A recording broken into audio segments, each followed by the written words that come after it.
नमस्कार दोस्तों। Target with Mrityunjay के यूट्यूब चैनल पर आपका स्वागत है।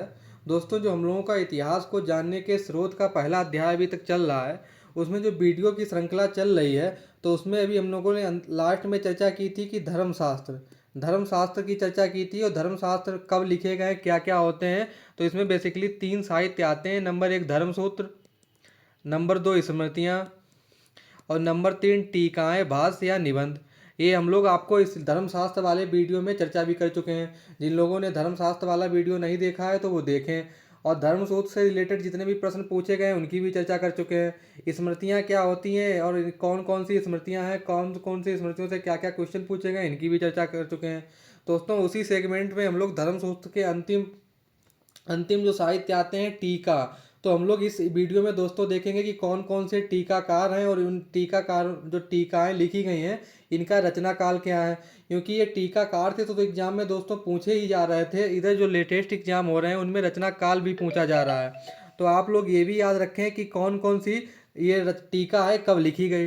दोस्तों, इस वीडियो में हम लोग ये भी जानेंगे कि शूद्रों की निजी संपत्ति को किसने मान्यता दी, किस टीकाकार ने दी।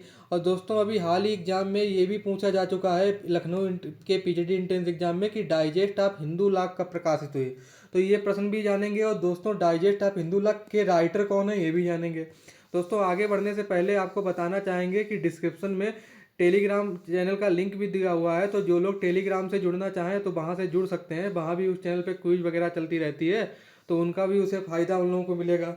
साथ साथ आपको ये भी बताना चाहेंगे दोस्तों, इस यूट्यूब चैनल पे इतिहास के संपूर्ण पाठ्यक्रम की चर्चा की जाएगी। और जो भी टॉपिक की चर्चा की जाएगी उस टॉपिक से रिलेटेड चपरासी खलासी असिस्टेंट प्रोफेसर यूजीसी नेट, अभी तक उस टॉपिक से रिलेटेड जितने भी क्वेश्चन आए हैं, आपका कोई भी क्वेश्चन गलत नहीं होगा। अगर आपका इस वीडियो देखने के बाद भी गलत हो रहा है तो आप मत उम्मीद कीजिए कोई शायद करेगा, लेकिन कुछ भी हो सकता है। अब हम लोग सीधे आपका ज़्यादा टाइम ना लेते हुए सीधे आते हैं टॉपिक पे।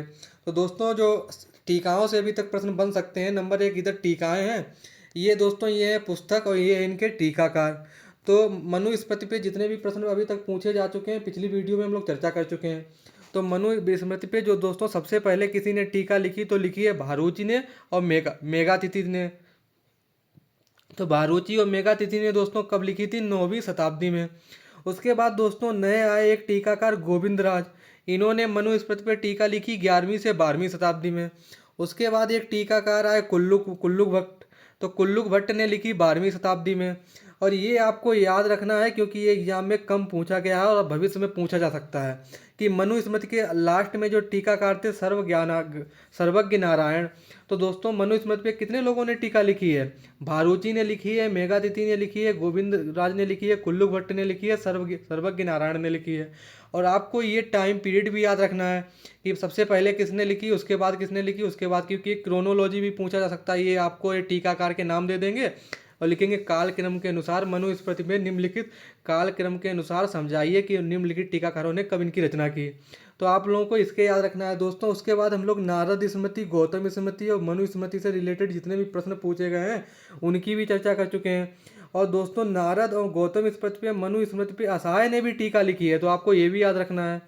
और दोस्तों, आपको याज्ञवल्क्य की स्मृति पे किसने टीका लिखी है? 3 लोगों ने।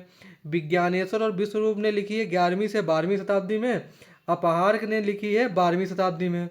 तो दोस्तों, उसके बाद हम लोग पराशर स्मृति पे किसने टीका लिखी है? माधवाचार्य ने। और माधवाचार्य का हम लोग पिछली भी वीडियो में चर्चा कर चुके हैं। तो दोस्तों, ये जितनी भी टीकाएँ ये बहुत इंपॉर्टेंट हैं, लगातार एग्जाम में पूछी जा रही हैं। अब इसके बाद दोस्तों अगली स्लाइड में हम चर्चा करेंगे कि जो अन्य कौन कौन सी किताबें हैं जो एग्जाम में पूछी जा रही हैं, जो क्लीन बोल्ड होने वाले प्रश्न हैं। तो दोस्तों, जो लोग इसका स्क्रीनशॉट लेना चाहें ले सकते हैं। अब दोस्तों हम लोग चर्चा करेंगे कुछ अन्य पुस्तकें और इनके रचनाकार। जैसे दोस्तों ये बहुत इंपॉर्टेंट सभी पुस्तकें हैं, इनके एग्जाम में लगातार क्वेश्चन बन रहे हैं और क्लीन बोल्ड हो रहे हैं लोग। तो दोस्तों, स्मृति विवेक किसने लिखी? मेघातिथि ने 10वीं सदी में। फिर उसके बाद स्मृति चंद्रिका देवण भट्ट ने। तो आप लोग ये याद रखिएगा क्योंकि ये स्मृति विवेक और स्मृति चंद्रिका लोग कंफ्यूज हो जाते हैं मेघातिथि और देवण भट्ट में। तो आप लोगों को याद रखना है कि विवेक किसने लिखी? मेघातिथि ने। और स्मृति चंद्रिका देवण भट्ट ने। दोस्तों, यहाँ पे हम लोग ये भी चर्चा करेंगे, ये बहुत इंपॉर्टेंट क्वेश्चन है कि चतुर्वर्ग चिंतामणि किसने लिखी? तो हेमाद्री ने। और ये जितने हेमाद्री मेगा तिथि के बारे में हम लोग डिटेल से जानेंगे आगे, जब हम लोग इतिहास का अभी सीधे सीधे सेगमेंट आगे आगे बढ़ रहा है। धीरे धीरे प्राचीन इतिहास होगा, फिर मध्यकालीन इतिहास होगा, आधुनिक इतिहास होगा। हो सका दोस्तों तो आपको तीनों सेगमेंट का एक साथ से क्लासें चलेंगी, जैसे अभी प्राचीन की ही चल रही हैं, लेकिन मध्यकालीन और आधुनिक इतिहास की भी मतलब जल्दी आपको तीनों सेगमेंट के एक एक लेक्चर मिला करेगा। उसके बाद दोस्तों हम लोग चर्चा करेंगे स्मृति मंजरी किसने लिखी, गोविंद राज ने। तो स्मृति कितनी हो गई, एक स्मृति विवेक हो गई, एक स्मृति चंद्रिका हो गई, एक स्मृति मंजरी हो गई। उसके बाद दोस्तों अगली किताब कौन है, मदन पारिजात। तो मदन पारिजात दोस्तों किसने लिखी है, विश्वेश्वर ने। आपको ये भी याद रखना है। ये बहुत इंपॉर्टेंट क्वेश्चन है, यूपी पीजीटी में पूछा जा चुका है कि बाल क्रीड़ा किसने लिखी। दोस्तों विश्वरूप ने लिखी।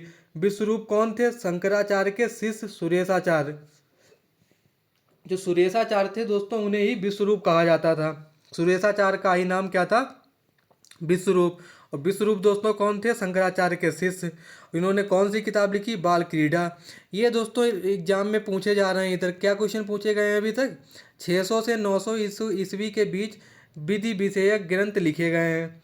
उनके लेखकों ने स्वयं को मान्यता दिलाते हुए स्वयं को किन उपनामों से जाना है। तो दोस्तों क्या उन लोगों ने कहा है, जो 600 से 900 ईसा पूर्व के बीच में लास्ट सम रिलेटेड जो ग्रंथ लिखे गए हैं, तो जो जिन लोगों ने लिखे थे उन्होंने अपने आप को वैलिडिटी दिलाने के लिए अपने आप को क्या कहा निकनेम से, तो उन्होंने वृद्ध मनु कहा, बृहत पराशर कहा। तो आपको ये नाम भी याद रखने हैं दोस्तों। उसके बाद ये क्वेश्चन भी पूछा जा चुका है कि किसके अनुसार शस्त्र धारण करना हर व्यक्ति का अधिकार है तथा अन्यायी राजा का विरोध करना भी उचित है। किसने कहा दोस्तों, मेघातिथि ने। तो आप लोगों को ये एग्जाम रिलेटेड ये भी स्टेटमेंट याद रखना है। और ये दोस्तों बहुत इंपॉर्टेंट क्वेश्चन है, ये तो कई एग्जामों में पूछा जा चुका है कि मनु स्मृति के किस टीकाकार ने शूद्रों की निजी संपत्ति को मान्यता दी। तो दोस्तों मेघातिथि ने। ये भी आपको याद रखना, शूद्रों की निजी संपत्ति को मान्यता किसने दी है, मेघातिथि ने। ये भी एग्जाम में क्वेश्चन पूछा जा चुका है दोस्तों। और एग्जाम में क्या क्या क्वेश्चन पूछे जा चुके हैं उसकी भी चर्चा कर लेते हैं। इससे पहले आप लोग इसका स्क्रीनशॉट लेना चाहें ले सकते हैं। दोस्तों आपको अगर कंटेंट अच्छा लगा तो ज़्यादा से ज़्यादा इस वीडियो को शेयर करें और इस चैनल को दोस्तों को भी सजेस्ट करें। अब दोस्तों हम लोग चर्चा कर चुके हैं कि ये बृहद मनु और बृहद व्यासन मेघातिथि हो गया, शूद्रों की निजी संपत्ति मेघातिथि हो गया। ये एग्जाम में खूब लगातार इधर पूछा जा रहा है कि मनु स्मृति का एक कोड ऑफ जेंटू लॉ का अंग्रेजी में अनुवाद किसने किया। तो हॉल हेड आपको याद रखना, बिल्कुल रट्टा मान लेना, ये क्वेश्चन आपका गलत नहीं होना चाहिए कि मनु स्मृति का द एक कोड ऑफ जेंटू लॉ के नाम से किसने अंग्रेजी में अनुवाद किया, हॉलवेड। या ऐसे भी पूछा जा सकता है मनु स्मृति का अंग्रेजी में अनुवाद किसने किया, तब भी हॉलवेड होगा। कौन से सन में किया, 1776। आपको सन भी याद रखनी है दोस्तों। अगला क्वेश्चन ये भी पूछा जा चुका है कि रॉयल एशियाटिक सोसाइटी ने मनु स्मृति का अनुवाद किस नाम से किया। तो रॉयल एशियाटिक सोसाइटी ने जो दोस्तों किया है इंस्टीट्यूट ऑफ हिंदू लॉ। तो आपको ये क्वेश्चन भी याद रखना है। ये तीनों क्वेश्चन बहुत इंपॉर्टेंट है, आपको बिल्कुल रट्टा मार लेना है, क्लीन बोल्ड होने वाला क्वेश्चन है। अगला दोस्तों वेरी वेरी इंपॉर्टेंट क्वेश्चन है कि जो डाइजेस्ट ऑफ हिंदू लॉ है ये क्या है, डाइजेस्ट ऑफ हिंदू लॉ किताब है, ये कब प्रकाशित हुई, ये क्वेश्चन पूछा जा चुका है। ये हुई 1791। आप लोगों को क्या याद रखना है कि ये डाइजेस्ट ऑफ जो हिंदू लॉ है ये किताब लिखी किसने है, क्योंकि क्रोनोलॉजी सुमेलित करने को आ जाता है कि ये इधर आपको 4 किताबों के नाम दिए होंगे, इधर राइटर के नाम दिए होंगे। तो डाइजेस्ट ऑफ हिंदू लॉ 1791 में लिखी किसने, विलियम जोन्स ने और कोलब्रुक ने। तो आपको दोनों का नाम याद रखना है। तो दोस्तों हम लोगों ने ये इस वीडियो में क्या क्या चर्चा की, जितनी भी टीका मतलब रचनाएं थी पुस्तकें उनके टीकाकार की चर्चा की, कुछ ये इंपॉर्टेंट पुस्तकों के रचनाकार की चर्चा की, और ये स्टेटमेंट जो एग्जाम में पूछे गए उनकी चर्चा की। उसके साथ ये डाइजेस्ट ऑफ हिंदू लॉ की चर्चा की। दोस्तों हम लोगों के अगले जो सेगमेंट में हम लोग अब नए अध्याय में चर्चा करेंगे जो अब बौद्ध साहित्य है, उसके बाद जैन साहित्य पे चर्चा करेंगे। तो दोस्तों जिन लोगों को ये वीडियो अच्छी लगी, कंटेंट अच्छा लगा, वो जिन लोगों ने चैनल को सब्सक्राइब ना किया है वो सब्सक्राइब कर लें और ज़्यादा से ज़्यादा वीडियो को शेयर करें और लाइक करना भी ना भूलें। अगले सेगमेंट में फिर बौद्ध साहित्यों पे मिलेंगे। थैंक यू दोस्तों।